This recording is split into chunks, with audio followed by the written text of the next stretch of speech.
Hey, this is ASpengler, and this is my 5-part plan to building large-scale mocks or Lego builds, whatever you want to call them.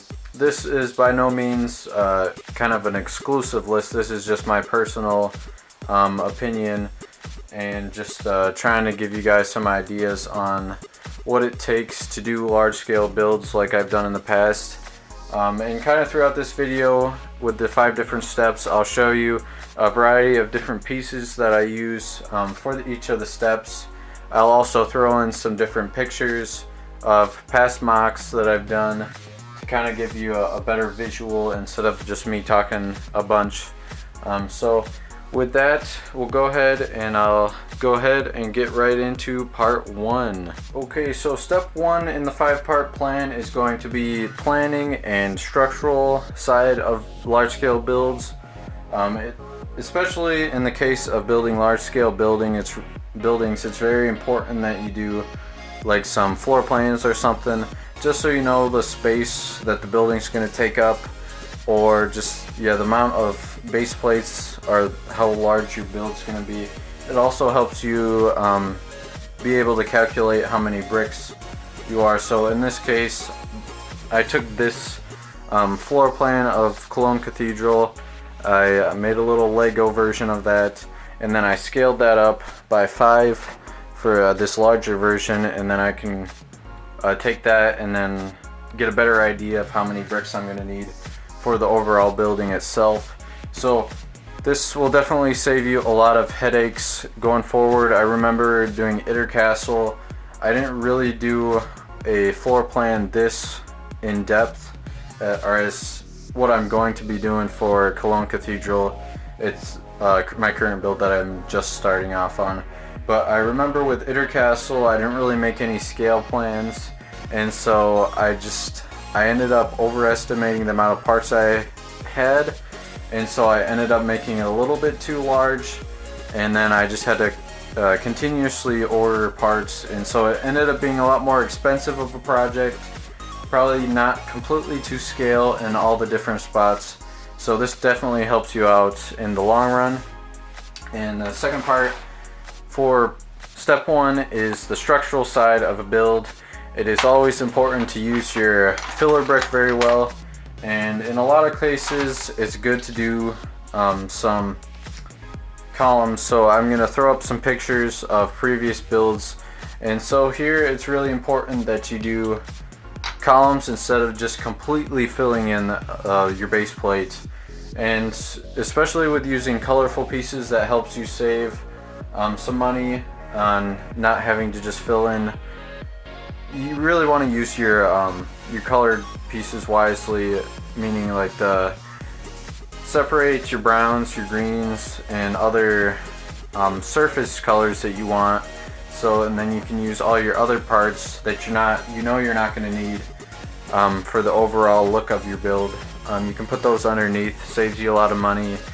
And it's important not to have your mock just on the first, like the flat base plate. You want to build it up at least 1 brick high, just to give it a little bit more strength, and it makes it stand out a little bit more the more height you give it your build.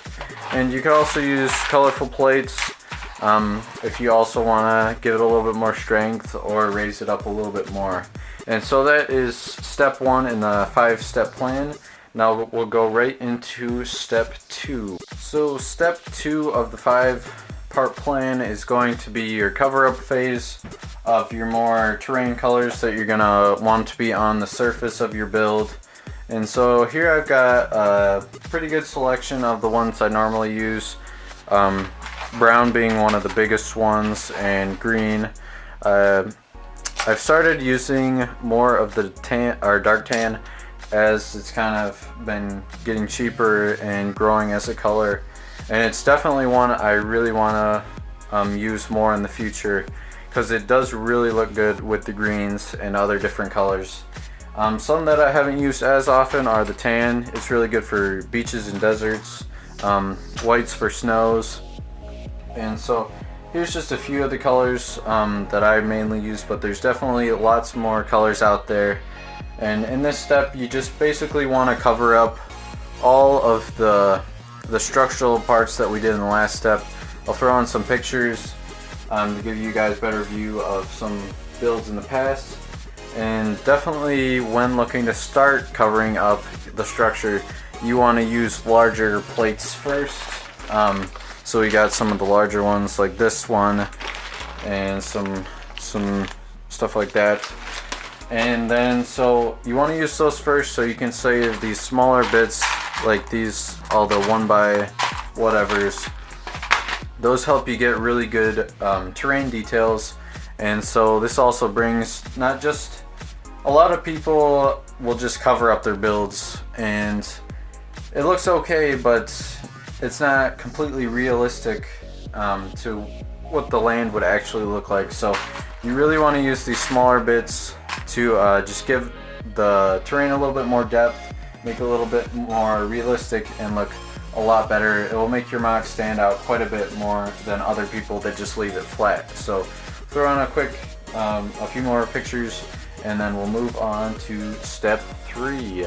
So step 3 of the 5-step plan is going to be when I recommend you guys start working on whatever structures you're going to need are just larger details that are going to be on the build. Some examples, Itter Castle, this is when I would heavily get started on the castle itself. Or for St. Lo, this is when I recommend working on like the buildings and stuff. You've got a pretty good plan laid out with your structure done. You've got the covering on top of that, and then now it's just a good time to at least put down the foundations of your building, so you know you need to leave that space reserved for a structure or some other little building or whatever. And so it's just to make sure you don't cover it up and have to take some stuff off later on. It's just a good step to either just do the full building or just make sure you have that space reserved for a building you plan on doing in the future. So some good building pieces that I have here are these 1x1s with the stud on the side. These have been some of my most favorite parts for making buildings. I use those, a ton of those in Itter Castle. I use those in all the buildings in St. Lo. I started them back in Metz, if anybody remembers that. That's when I started using those. Good combination with those are the 1x2 bricks or plates. And then one of my favorite pieces for details and buildings are 1x1 studs. So a good combination of those. Somewhat newer parts, a bit expensive but adds really good detail, are the masonry bricks. And with these bricks with the stud on the side, they're not complete without a tile, 1x2 tile, which is usually the best to get a good brick look, brick siding on the house. And I got some of the different colors I use along with those.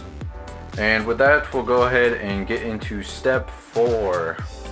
So step 4 is probably one of my favorite steps in building large scale MOCs, and that is kind of the details, all the little bits of details that you put in after you got all the plating on that just make the build really stand out, give it a bunch of little realistic details that go throughout. And so this kind of includes just road details, different plants and stuff, and just other small terrain details that can just be really tiny things, but just make your build stand out way more than other people who would have just done, like, they just stop at the plate step or step 2. They just cover up the plate and then just leave it like that. But if you add like all these little grass details, little studs on onto your MOC, people will definitely comment on it, and it looks a lot better than just standard plates. So for stuff like road detailing, I'll use the majority of these parts. So 2x2 circles, 1x2 tiles with a stud. Those are really good. The grills for like a track effect, and just some wedges, other stuff like that. Just assortment of those. Give a pretty good, just kind of muddy, beat up road effect. You can also get those in the dark tan, just for a good grass, other than just flat grass or these Lego grass pieces. You can do the 1x1 green and the 2x2 round green. Those give a good effect instead of just doing a flat green. And if you don't have these, you can do a mixture of those two. With colors you might not have a ton of for the step 2, like olive green, you can put those in small quantities around your build in this step. Makes it stand out a little bit more. The wedges are pretty good detail for like little tufts of grass and stuff.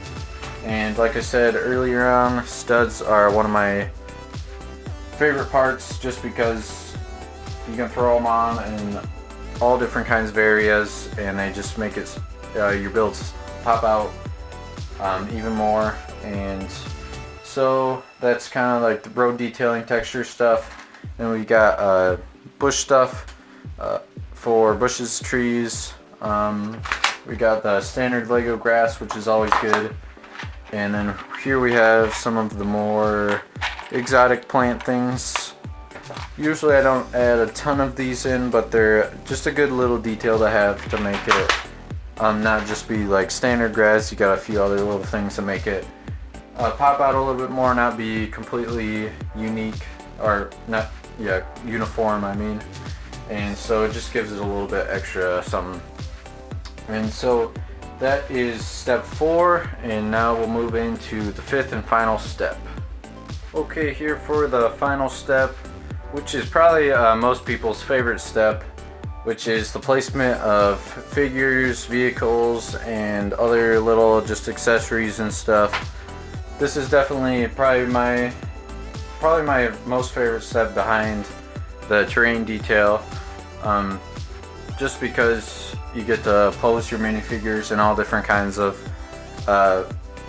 actions and other different poses, and vehicles are just awesome. So here's just a few examples of vehicles I've used recently in my builds. You've been seeing a bunch of pictures come up. We also have just a few accessories from St. Lo, like dressers and stuff, tank traps, barbed wire, sandbags, barrels. And these are the things that people really enjoy to look at, especially if you add little Easter eggs. Like a lot of times, like in Air Castle for example, you throw in your regular minifigures, but then you also put in like some Star Wars figures in. And especially at conventions, people just love being able to pick out the figures. I got a bunch of comments about like Boba Fett and other different Star Wars figures I hid throughout the build and on the castle. So definitely a great step, pretty self-explanatory, but it's something I recommend you guys do towards the end, just so you know you don't go get ahead of yourself. So you might end prematurely, you might still have some other details but rush and just put the figures on, or the figures sometimes will get in the way. Like you put a tank down and you may miss some details that would have been underneath that tank or something like that. But I just kind of recommend putting them last. That's normally what I'll do. But you do see, like in Cologne, I do just like throw on figures and stuff for fun, just as kind of throughout the build. I do recommend put figures down just for like getting scale and stuff, just to give you an idea of how it's going to look. But I don't finalize any minifigure placement or vehicle placement until the very end. That's the last step that I do, and it's just one of the special step and probably the most fun step. So it's nice to do it all at once, just so you can know how many figures you'll need, and so you can evenly distribute them. It's really important. That's another key point, that you want to evenly distribute your figures. You don't want too many figures all built up in one location. You want to make sure there's a decent amount of action that can draw people's attention to different areas of your build.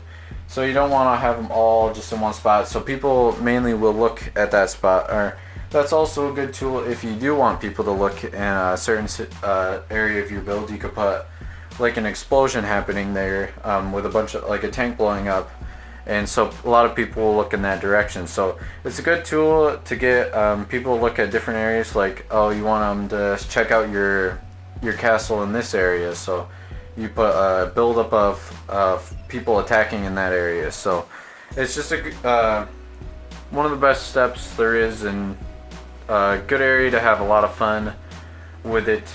And so that is step 5 of the 5-step plan. I hope this was helpful. I know there was a few people asking for like a little bit of advice on large builds, and so hopefully this was helpful to you guys. If you like seeing stuff like this, leave a comment and suggestion on other stuff you'd like to see. And with that, you can watch weekly segments of building the Cologne Cathedral coming out on every Sunday. And so with that, thank you guys for watching. I hope you enjoyed the video. If you like what you saw, please like, comment, subscribe. Thank you guys for watching, and I hope to see you guys in the next video.